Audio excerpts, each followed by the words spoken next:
Good evening! Sobrang na-miss ko mag-vlog. So, for tonight's vlog, so, i-share ko sa inyo kung ano yung usually na ginagawa ko po dito sa Kuwait after ko ma-receive yung sahod. So, bilang isang OFW, kapag na-receive mo na yung sahod mo, syempre, unang-una, bago ka kumain, magpadala ka muna. Kasi yun ang pinaka-importante sa lahat. So, ngayon, mag-isa lang ako kasi yung dalawang kasama ko sa bahay wala pa silang sahod, iba kasi yung sahod nila sa akin. And then kasama ko ngayon si Goma, siya yung naglilinis dito sa pinagtatrabahuhan ko since dun din siya located sa Salmia. Ayan siya, kung nakikita nyo, ayan. So sobrang saya ko ngayon kasi ang ganda na ng weather, mga kamata. Napipil ko na talaga na magwi-winter na. Sobrang excited ko. Tsaka bukod dyan, tinan mo, first time ko magkaroon ng gantong camera, mga kamata, na syempre, kita nyo yung view, plus kita nyo pa ako. Syempre, para hindi kayo magsawa sa akin kung sino titignan nyo.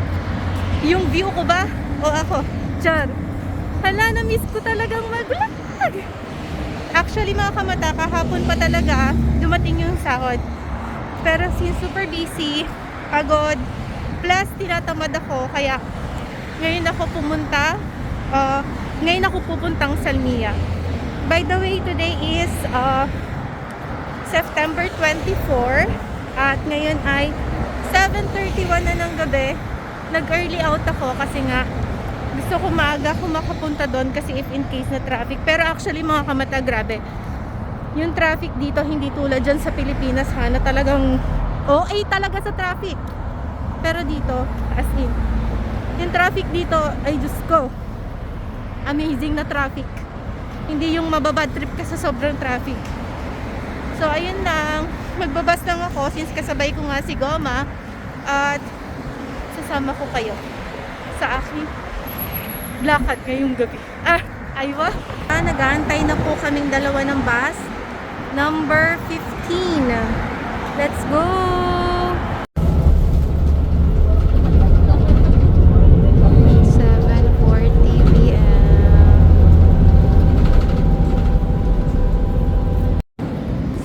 Ayan mga kamata, tatawid na po tayo. My G. Yan. So we're here now in Salmia.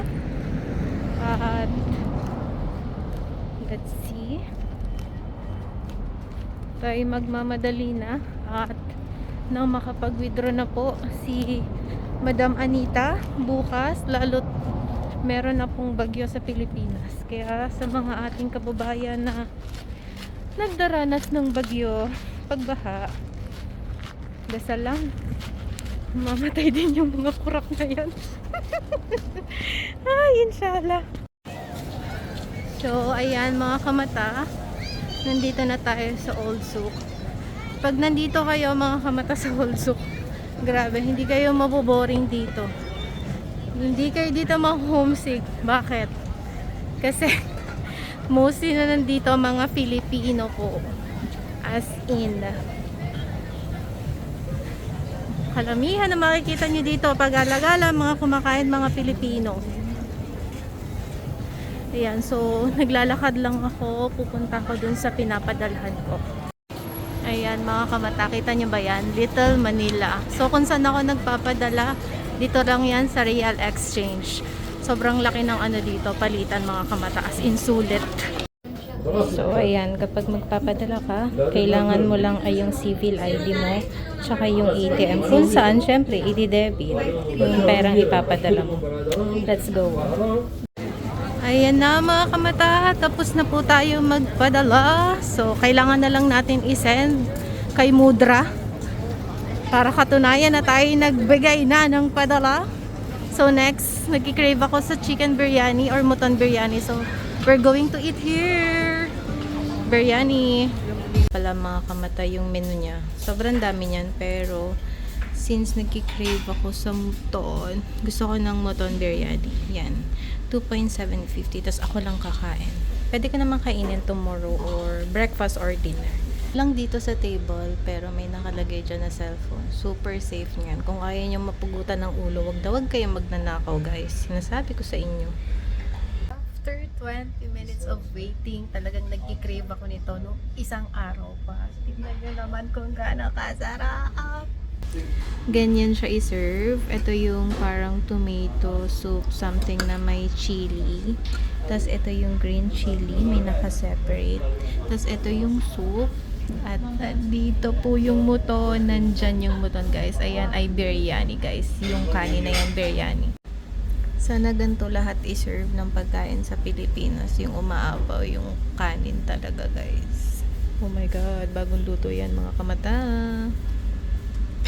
Tapos yung mga kanin na yan, pupulutin ko yan mamaya, guys. Kasi meron naman siyang plastic. Yan yung essence ng plastic. Kasi talagang magkakayat-kaya talaga siya. Hahanapin natin yung muton. Nandun yung muton sa pinakailalim. Guys, ayan na yung muton.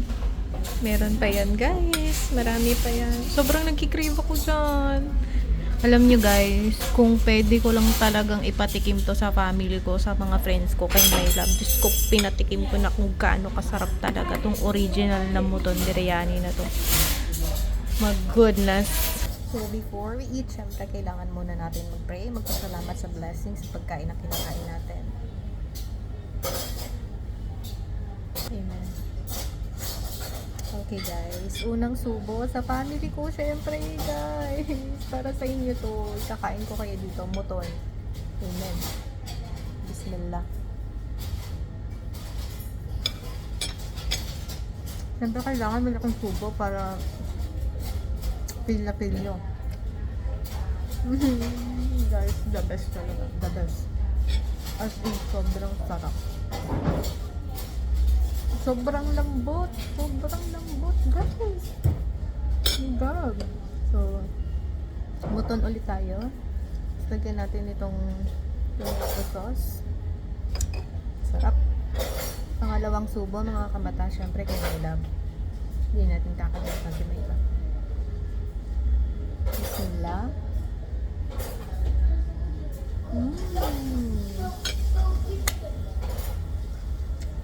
Pantay yung subo natin, mga kamata.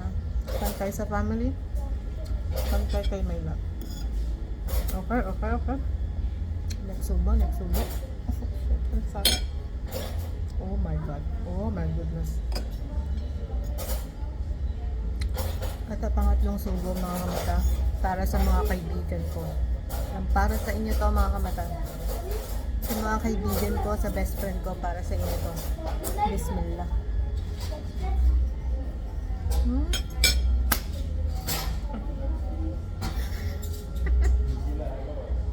Sorry. Anong kasarap kasi, mga kamata, napapapalakpak ako.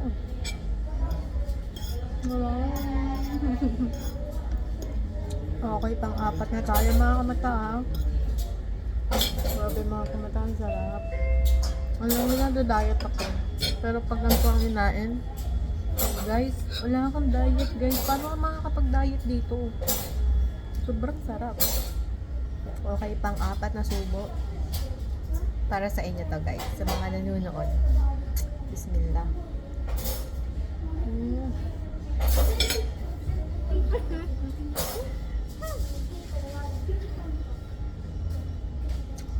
Hindi ko talaga alam, guys.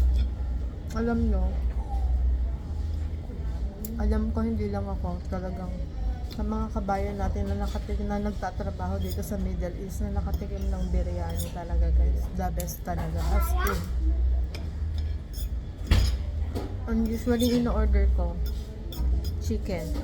Since kaka-fried chicken ko lang at nagki-crave nga ako nung isang araw pa sa biryani, in-order ko po to.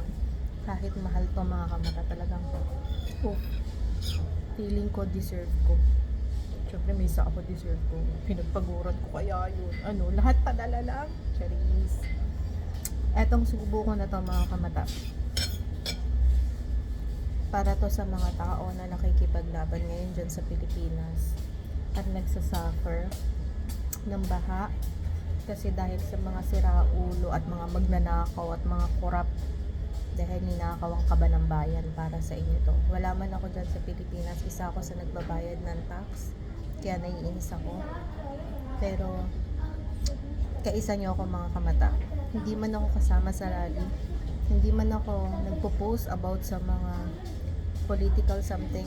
Pero, kaisa niyo ako kasi isa din ako sa ninakawan mga kamata. Awit sa kanila. Harap. Siyempre mga kamata, i-end ko na tong video kasi mag-enjoy na ako kasi pinagtitinginan na nila ako. Bye bye, mamaya ulit.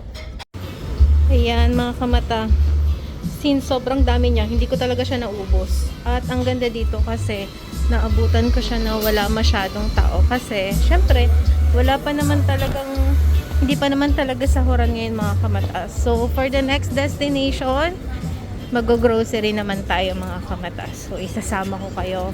Papakita ko sa inyo kung ano-ano yung mga bibilhin natin. Tapos kung ano-anong isda meron dito sa Kabayan. Let's go! So ayan mga kamata. So 50 steps from doon sa kinainan natin. So dito na tayo sa Kabayan Hypermarket. Ganyan po yung itsura ng Kabayan Hypermarket mga kamata. So nasa basement siya. Since pinanganak tayong Girl Scout mga kamata, so meron tayong listahan na kung alin lang yung bibilhin natin para wala tayong makakalimutan. So ayan na si at mga kabayan kung saan mag-ano tayo ng, bibili tayo ng oil.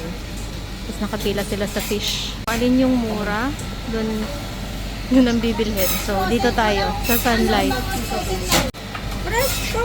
Here's the flowers guys.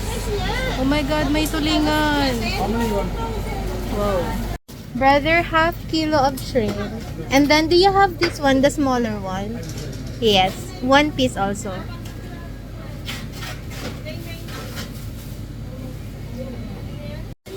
Tilapia. Tulingan. Shrimp. For the gulay.